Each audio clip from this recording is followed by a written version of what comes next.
हम बात करेंगे कि अगले 4-5 दिनों के दौरान किस तरह का मौसमी गतिविधियां देखने को मिलेंगी। नमस्कार दोस्तों, मेरा नाम है अंकुर चौरसिया और बात करेंगे किस तरह की जो मौसमी गतिविधियां हैं वो देखने को मिलने वाली हैं। फिलहाल देखेंगे दोस्तों कि पश्चिमी हवाएं पूरे देश में, यानी खास तौर पे जो मध्य से लेकर के जो उत्तरी क्षेत्र है वहाँ पर पश्चिमी हवाओं का प्रभाव लगातार जारी है और कई इलाकों में यहाँ पर ठंडक भी अभी बरकरार है। ठंडक में कमी नहीं आई है। जो मौसम ठंडा हो जाता है लोगों को काफ़ी ज़्यादा राहत मिलती है, उस तरह की कमी नहीं है ये ठंडक में। और हालांकि अभी भी ठंडक ज़रूरी है, क्योंकि अभी से अगर गर्मी पड़ने लगेगी तो हालत पस्त हो जाएंगे, हालत एकदम से ख़राब हो जाने वाले हैं। तो फिलहाल देखेंगे कल भी पश्चिमी हवाओं का प्रभाव रहेगा और क्योंकि पश्चिमी हवाएं धीरे धीरे सूख जाती हैं जिसकी वजह से गर्मी भी बहुत ज़्यादा लेकर के आती है। पहाड़ों से अगर ये हवाएँ नहीं आती हैं तो ये अपने साथ में काफ़ी ज़्यादा गर्मी लेकर के आती है, जिसकी वजह से तापमान में लगातार बढ़ोतरी दर्ज की जाती है। आपको पता ही होगा इसके बारे में। बात करें टेम्परेचर की तो देखेंगे फिलहाल टेम्परेचर जो है अभी के दौरान लगभग सुबह के 8 बज रहे हैं और तापमान ठीक ठाक है, ठंडक बरकरार है इस हवाओं में। और साउथर्न पार्ट्स में देखेंगे तो तापमान जो है वो करीब करीब 20 डिग्री तक जा रहा है। नॉर्दर्न पार्ट्स में 10 डिग्री और 15 डिग्री के करीब बीच के में पड़ा हुआ है। ऊपरी जो हिस्सा है जम्मू कश्मीर का रीजन, बाकी क्षेत्र है, वहाँ पर जो तापमान है वो करीब 5 डिग्री से लेकर के 10 डिग्री के बीच में यहाँ पर नज़र आ रहा होगा। आज दोपहर तक तो वो कोई खास बदलाव नहीं दिख रहा है। मौसम ठंडा रहने की संभावना है, धूप तेज़ होने की भी संभावना रहेगी। कल जो दिन होगा वो भी ठीक ठाक रहने की संभावना दिख रहा है तापमान में। और 17 का जो दिन होगा वो थोड़ा सा तगड़ा होने की संभावना है। उसके बाद एक वेस्टर्न डिस्टर्बेंस आ रहा है, जैसा कि आपको पता ही होगा, जिसकी वजह से यहाँ पर कई इलाकों में वर्षा गतिविधियों में जो है वो बढ़ोतरी होगी। और इसके बारे में अभी बताएंगे आपको आगे कितना बढ़ोतरी होने की संभावना है, कहाँ पर कैसी वर्षा होने की संभावना है, उसके बारे में भी बताने का प्रयास करेंगे अभी फिलहाल अच्छे से आपको। ये देखिए पिछले 24 घंटों का अनुमान देखिए किस तरह से बादलों का मूवमेंट हुआ है कई इलाकों में और किस तरह से वर्षा जो है देखने को मिली है। हालांकि बादल तो उतने खास रहे नहीं, उतने अच्छी वर्षा हुई नहीं है। बिजलियाँ देखिए कहाँ कहाँ चमकी हैं पिछले 24 घंटों के दौरान, आपको देख रहे होंगे। और बंगाल खाड़ी को देखिए अंधेरे के समय का वीडियो था, देख पा रहे होंगे किस तरह से बादलों का जो है वो चमकना यहाँ पर वर्षा का हुआ देखने को मिल रहा होगा आपको। कई इलाकों में काफ़ी अच्छे खासे बादल चमके हैं, कई इलाकों में काफ़ी अच्छी खासी बारिश भी देखने को यहाँ पर मिली है। ये देख पा रहे, ये देखिए किस तरह से बादल बढ़े हैं और किस तरह से बिजलियां भी आगे मूव की हैं। हालांकि उसी में घूम फिर करके हैं, लेकिन ये कई इलाकों में इनका जो प्रभाव है वो काफ़ी अच्छा देखने को मिला है। कई इलाकों में रेनफॉल की एक्टिविटी भी दर्ज की गई है काफ़ी अच्छी खासी। पिछले 1 घंटे में देखेंगे तो देखेंगे जो किस तरह से बादलों का जो समूह है वो धीरे धीरे जो कमजोर चुका है, जो कल काफ़ी स्ट्रॉन्ग रहा था जैसा कि आप दिखा रहे थे। उत्तर में देखेंगे, उत्तर में बारिश जो है सिलसिला जारी है, कई इलाकों में अच्छी वर्षा इस दौरान देखने को मिल रही है। यहाँ पर देख पा रहे जम्मू कश्मीर, लेह लद्दाख का क्षेत्र हो गया, गिलगित का क्षेत्र हो गया। अभी आगे और बताएंगे किस तरह की वर्षा होने की संभावना है। जस्ट वहीं पर देखिए एक बंगाल खाड़ी में फिर से सिस्टम बनने की संभावना है जो कि स्ट्रॉन्ग हो सकता है और आगे इसका प्रभाव भी देखने को मिल सकता है, जिसकी संभावनाएं भी काफ़ी प्रबल है। तो बंगाल खाड़ी सिस्टम की बात करेंगे, देखेंगे फिलहाल ये देखिए 70 तक आसपास देखेंगे तो बहुत स्ट्रॉन्ग सिस्टम तो नहीं आ रहा है। हालांकि वेस्टर्न डिस्टर्बेंस जरूर आ रहा है, उसका जो बंगाल खाड़ी का प्रभाव रहेगा।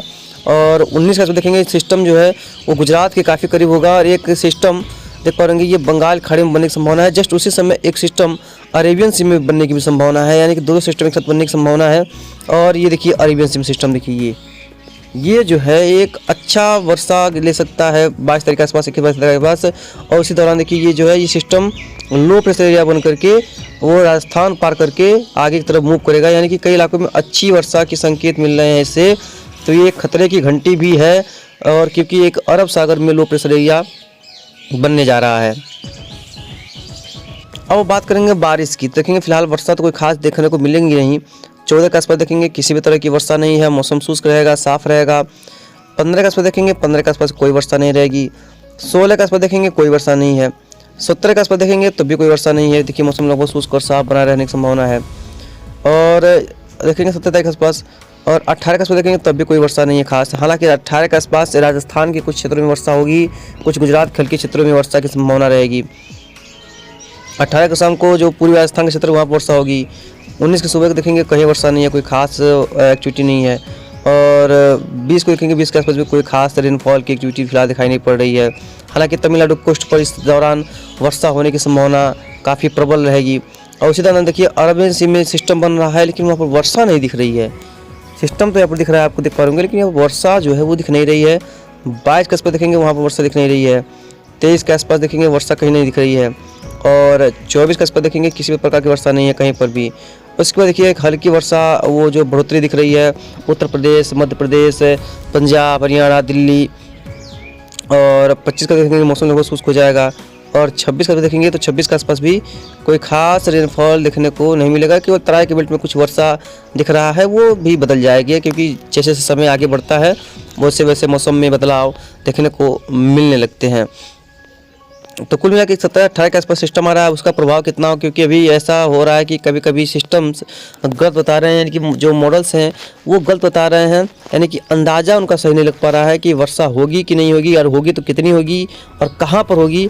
ये जो है देखने वाली बात होने वाली है, कहाँ पर किस तरह की रेनफॉल की एक्टिविटी दर्ज की जाती है। बाकी जिसके बाद जो भी होगा इसके बारे में आपको लगातार आगे अपडेट करते रहेंगे। तो फिलहाल अगला मैप देखते हैं और समझने का प्रयास करते हैं कि किस तरह का मौसमी गतिविधियाँ इस दौरान देखी जाएंगी।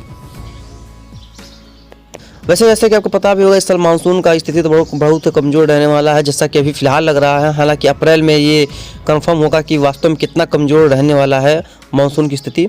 ये कल के बाद से बादल जो हल्के फुल्के दिख रहे हैं वो भी हट जाएंगे पूरी तरह से, और 15 तारीख के आसपास देखेंगे तो यहाँ पर कोई खास बदलाव देखने को नहीं मिलेगा। 16 के आसपास जैसे कि हमने बताया आपको कि सिस्टम एक आ रहा है, और स्ट्रॉन्ग सिस्टम दिख रहा है, और ये जो है यहाँ पर रेनफॉल को गतिविधियों को बढ़ाते बढ़ाते अपना अस्तित्व खो देगा ऐसा लग रहा है। हालांकि जो बड़े मॉडल्स हैं वो इसके प्रति कुछ और ही अपना एक व्यवहार बता रहे हैं कि यहाँ पर किस तरह की वर्षा होगी, किस तरह की क्वेसिटी देखने को मिलेगी, क्योंकि जैसे जैसे समय मॉडल्स में आगे बढ़ते हैं वैसे वैसे सिस्टम का प्रभाव कम होते जाता है, एक्यूरेसी कम होती जाती है। देखिए 22 के आसपास से भी देखिए यहाँ पर एक क्लाउडिंग फैक्टर बनने की संभावना है। देखिए वहाँ पर क्लाउड बनेंगे, कोई कहीं पर वर्षा होगी कुछ इलाकों में। हालांकि इस दौरान जो सिस्टम है वो बंगाल खाड़ी में बनने की संभावना दिख रही है कई इलाकों में अच्छी खासी, तो वो जो है वो कई इलाकों में अच्छी रेनफॉल की एक्टिविटी को दर्ज की जाने की काफ़ी प्रबल संभावनाएं दिख रही हैं। तो तैयारी बनाए रखिएगा, क्योंकि जो मार्च का महीना है वो भी वर्षा लेकर के आएगा, जो फरवरी का महीना है वो भी कुछ इलाकों में वर्षा देकर के जाएगा, लेकिन अप्रैल और जो मई का महीना है वो तो अब देखने वाली बात होगी। लेकिन जो जून का महीना है, जुलाई का महीना है, अगस्त का महीना है, सितंबर का महीना है, ये चारों महीने जो मेन होते हैं, अगर आईओडी का साथ नहीं मिला, एमजीओ का साथ नहीं मिला और एल नीनो उभरा तो मानसून खराब होना तय माना जाता है। बाकी जो भी होगा इसके बारे में आपको लगातार अपडेट करेंगे। शेयर कीजिए, सब्सक्राइब कीजिए, लाइक कीजिए, जिससे किसी भी तरह का कोई भी आपको दिक्कतों का सामना करना बिल्कुल भी ना पड़े। मिलते हैं इसके नेक्स्ट वीडियो में। लगातार चैनल पर आप लोग बने रहिएगा। धन्यवाद।